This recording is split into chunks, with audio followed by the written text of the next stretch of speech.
All right, year two. So we have done a lot of learning about Monet and different things that he did in his artworks.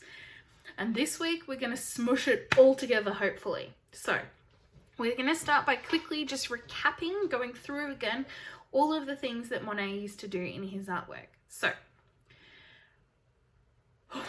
let's do it. Okay, so Monet used predominantly cool colours. So most of his artworks, he used lots and lots of cool colours. That was most of his artwork. So your artwork today should be mostly cool colours as well. Monet's subject matter was mostly nature.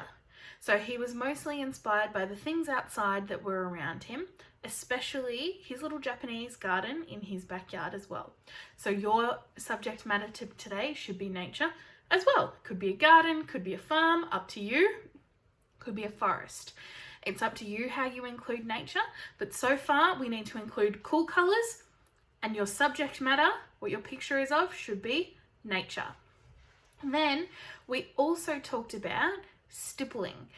So stippling is when you do lots and lots of little dots, remember, to make texture in your artwork. So that is the third thing that your artwork has to have today.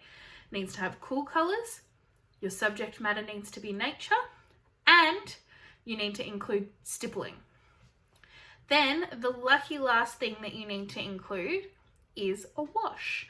So remember, a wash is when you do a really light coloured background that fills your whole background, and then your artwork goes on top of it. So that's 4 things you need to include.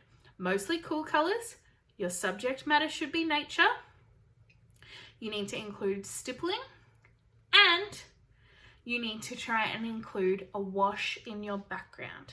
It's up to you what your artwork is of today, but remember your subject matter is nature, so you need to think about that. And it's up to you how you make this.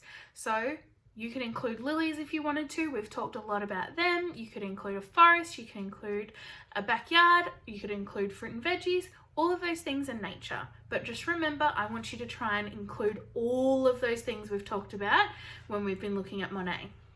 Mostly cool colours, nature is your subject matter, stippling for texture, lots of little dots to make texture, and a wash for your background.